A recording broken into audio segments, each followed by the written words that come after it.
कथा गरीब गुराख्याचा उद्धार. अक्कलकोटात स्वामी समर्थांचा दरबार भरलेला होता. रोज लोक आपापल्या समस्या घेऊन येत असत. त्यात एक गरीब गुराखा देखील यायचा. त्याच्याकडे फार काही नव्हतं, फक्त काही बकऱ्या आणि मेंढ्या. तो रोज त्या जनावरांना चारायचा आणि त्यावरच घर चालवायचा. एक दिवस गुराख्याची अवस्था फारच बिकट झाली.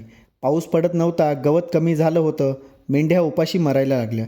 तो निराश होऊन स्वामी समर्थांकडे आला. स्वामींनी त्याला पाहिलं आणि हसत म्हणाले, "अरे, एवढ्या गोष्टीसाठी का रडतोस? तुला जे मिळालं आहे त्याचा उपयोग करून दाखव." गुराख्याला काही समजलं नाही. स्वामींनी त्याला काही मंत्र सांगितला आणि मनात विश्वास ठेवायला सांगितलं. गुराख्याने स्वामींच्या आदेशानुसार प्रामाणिकपणे काम सुरू ठेवलं. दिवस रात्र जनावरांची काळजी घेतली, मेहनत केली. काही दिवसांनी त्याला त्याच्याच जनावरांचं दूध, लोणी, तूप यामुळे त्याचा व्यापार सुरू झाला.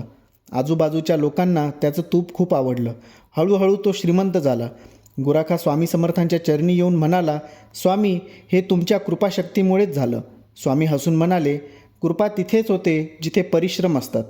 श्रद्धा ठेवा, मेहनत करा, बाकीचं माझ्यावर सोडा." कथेचा संदेश: श्रमाशिवाय यश नाही. फक्त स्वामींची कृपा नाही तर तुमचे प्रयत्नही महत्त्वाचे आहेत. श्रद्धा आणि परिश्रम म्हणजेच विजय. संकट आली तरी हार मानू नका. श्री स्वामी समर्थ.